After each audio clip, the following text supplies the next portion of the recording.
Hi, my name is Lenny Nuccio, and I'm here today with Rebecca Vayuso. And Rebecca, we're going to be talking a little bit about leadership development, and you've had some extensive experience with some major companies, international companies, as an executive leader.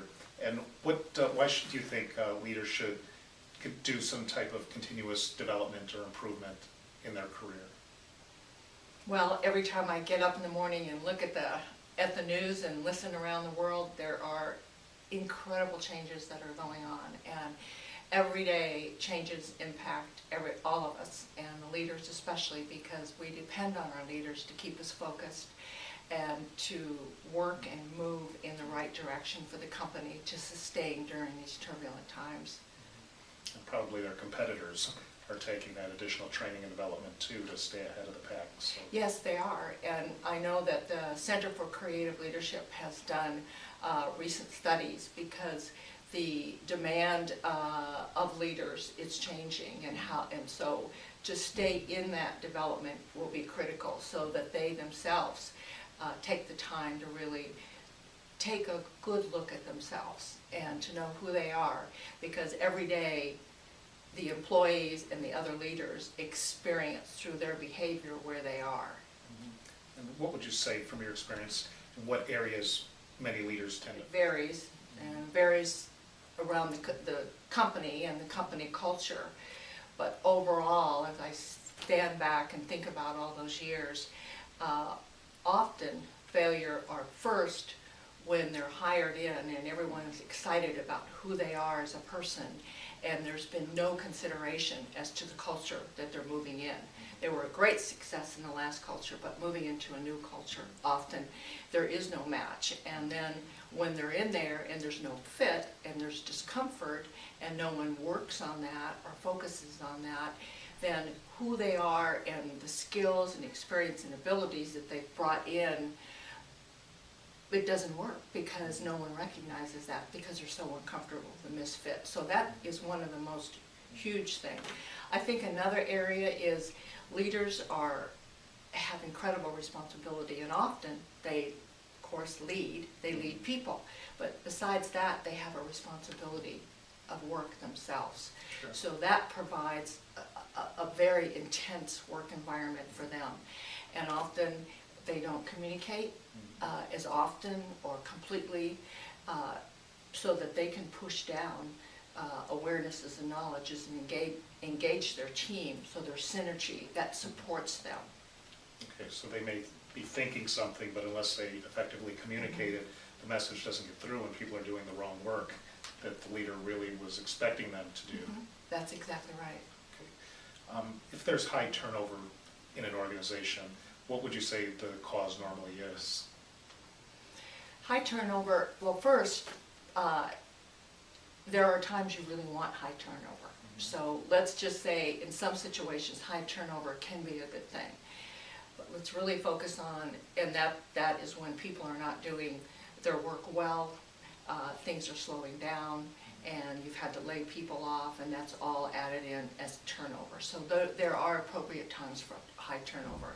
But when it's not appropriate is when you hire the best and the brightest and they leave the company, and that is the most challenging, and everyone needs to take a look at it. I would say usually it's not a culture fit, that the leaders are not managing, as we just talked about, the situations. They don't bring them into the company and begin that communication right at the beginning and know how each other communicate, how they can hear each other. And often issues, instead of being solved and looked at and resolved, any conflicts or differences, they just let them lie and they focus on the work. And ultimately they lose what they need to keep so badly to succeed. Understood. I've often heard you say that when there are problems in an organization or it's not performing well, the leaders really need to take a look at themselves. Why do you feel that way?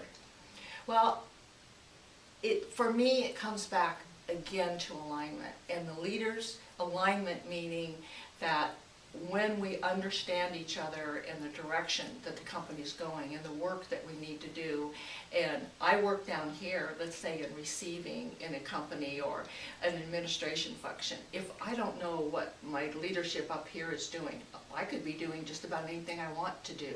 So there's a breakdown of communicating from up here to here, and then when that gets off the rail, there's just, everything is lost, and people leave.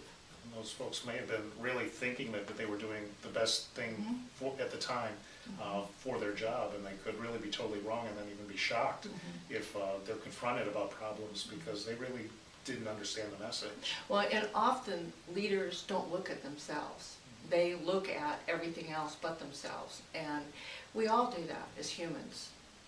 If you first can take the time and look at yourself and know your own behavior and ask yourself, what have I communicated? Am I communicating enough? Or ask for a coach. Go to your leader and say, where am I off the rail? Do I need some help so I can communicate down and bring people, you know, along and together and move them forward? So a leader really needs to be open for feedback and accept it and not shoot the messenger because they could be the cause of the problem within That's the right. organization.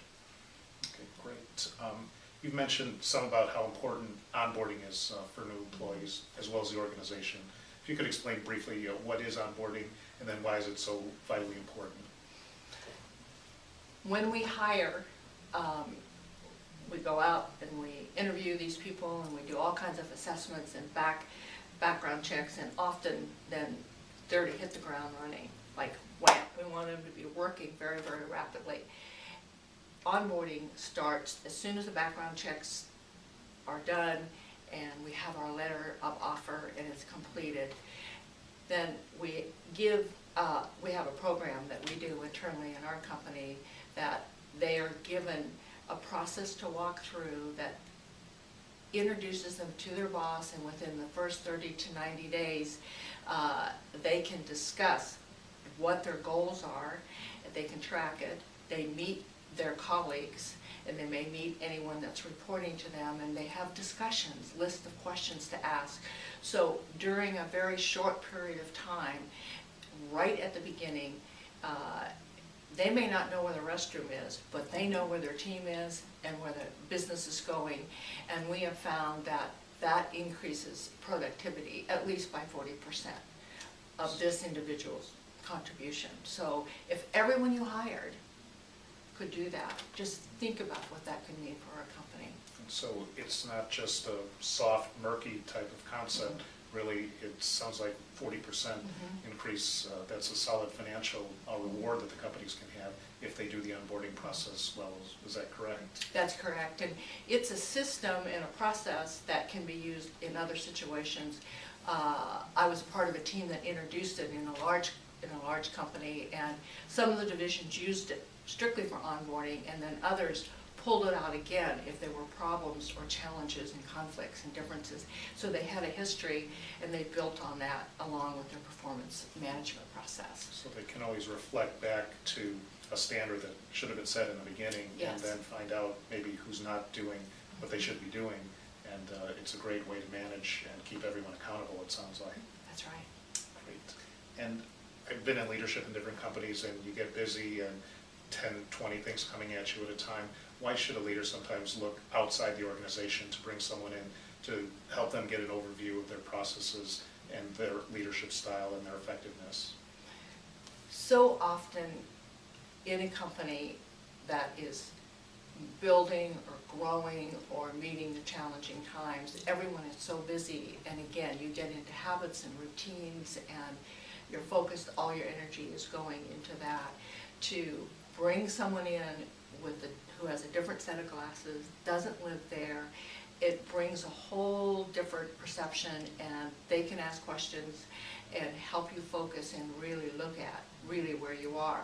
Because very often there are profit drains that you have built in with no awareness, and having an audit for that, just an organizational quick audit that has the right questions when you know where these drains can occur, is very, very helpful. And for some people, will coach. And if you have any further questions, please give us a call at 949-788-2998 or check out our website at www.bottomlineresultscorp.com. Thank you.